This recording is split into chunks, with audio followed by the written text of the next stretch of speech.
रोखठोक, बेधडक आणि नेमक्या घडामोडींचा अचूक वेध घेणारं एकमेव विजनरी बातमीपत्र विन टीव्ही मराठी.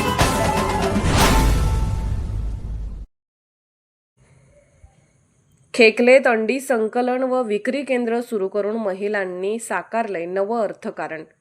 वारणा परिसरातील खेकले, जाकले, पोखले, बहिरेवाडी आणि कोडोली या गावातून कुक्कुटपालन व्यवसायाला मोठी चालना मिळत असून खेकले येथील धनलक्ष्मी बचत गट समूहाच्या महिलांनी एकत्र येत एक अफलातून अंडी संकलन व विक्री योजना सुरू केली आहे. या माध्यमातून दिवसाला सुमारे 500हून अधिक अंडी संकलित केली जातात. या अंड्यांना ग्राहकांकडून चांगला प्रतिसाद मिळत असल्याने या महिलांच्या अभिनव उपक्रमाचे परिसरात कौतुक होत आहे. दररोज संकलित होणाऱ्या अंड्यांना शाळा, अंगणवाडी, दवाखाने, हॉटेल, जिम, मॉल यासारख्या ठिकाणी चांगलीच मागणी वाढत आहे. यामुळे गावोगावी बचत गटांच्या माध्यमातून कुक्कुटपालन हा लघुउद्योग वाढत चालला आहे. अंडी विक्रीसाठी करावी लागणारी दारोदारी भटकंती या विक्री केंद्रामुळे थांबली असून यातून महिलांना स्वतःची हक्काची बाजारपेठ उपलब्ध झाली आहे. हा देशी कोंबडी पालन व्यवसाय असून उत्पादित होणारी देशी अंडी आरोग्याच्या दृष्टीने अत्यंत पोषक असल्याने ग्राहक वर्गातून अंडी विक्रीला चांगला प्रतिसाद मिळत आहे. पन्हाळा तालुक्यात अंडी संकलनाचा हा एकमेव प्रयोग असून यातून महिला सक्षम होत आहेत. विन टीव्ही मराठीच्या माध्यमातून या अभिनव उपक्रमाचा आढावा घेण्याचा प्रयत्न केला जात आहे. विन टीव्ही मराठीसाठी वारणानगरहून विशेष प्रतिनिधी पूनम केकरे.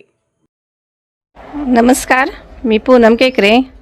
आज आपण आलो आहोत केकले गावात. केकले गावातील महिलांनी अंडी संकलनाचा एक आगळा उपक्रम चालू केला आहे. या उपक्रमाबाबत जाणून घेऊया शुभांगीताई यांच्याकडून. माझं नाव शुभांगी प्रताप पाटील. मी केकले गावचे आहे आणि आम्ही अंडी संकलन केंद्र हे आमचे तालुक्याचे व्यवस्थापक सर मुजावर सर जे अंडी संकलन करता याचा तुम्हाला महिन्याकाठी फायदा कसा शिल्लक राहतोय? काय फायदा आम्हाला शिल्लक राहतोय म्हणजे आम्हाला 3 रुपये शिल्लक राहतात. एका अंड्या पाठीमागे 3 रुपये शिल्लक राहतात. त्याच्यातून तुमचा खर्च वगैरे? आम्ही त्या 3 रुपयेमधून आमचा खर्च आहे ते आम्ही कर्ज काढलेलं ते आम्ही भागवतोय. व्याज ते भागवतो. अंडी संकलन करताना तुम्हाला कोणकोणत्या अडचणी आल्या? आम्ही अंडी संकलन केंद्र चालू करायच्या अगोदर माझ्याकडे कोंबड्या आम्ही पाळतच होतो. त्यावेळी आम्हाला 30 अंडी विकायची अशी अडचण येत होती की कुठं विकायची. आणि ज्यावेळी आम्ही अंडी संकलन केंद्र चालू केलं त्यावेळी आमच्या अंड्यासनी एवढी मागणी आली की असं दारातून आमच्या येऊन इथं घरी येऊन अंडी घेऊन जातात. संकलनात तुमचं फायद्याबरोबर कधी तर नुकसान पण झालंय का? होतं ना, नुकसान पण होतं. आमचं कसं, अंडी हा नाशवंत माल आहे. अंडी आपण हा जास्त दिवस घरात ठेवू शकत नाही आणि आम्हाला कसं विकताना अंडी गिऱ्हाईक घेताना कसं बघूनच घेत आहे. त्यावेळी आमचं नुकसान पण अंड्याकडून भरपूर होतं आहे. आता आम्ही अंडी काय लोकांना दिली, काय बाद लागतात म्हणून आम्ही जास्त दिवसाचे असणारे अंडी आम्ही घेत नाही. आम्ही 4-5 दिवसाचे असणारे असेच घेतो आणि गिऱ्हाईकालाही देताना आम्ही चांगल्याच प्रकारे अंडी देतो. संकलनाचा जो आगळावेगळा उपक्रम राबवला आहे, यशोदी प्रभागामार्फत जो आगळावेगळा उपक्रम राबवला आहे, यासाठी ज्या प्रभाग समन्वयक माधुरी मोरे मॅडम आहेत त्यांच्याकडून जाणून घेऊया.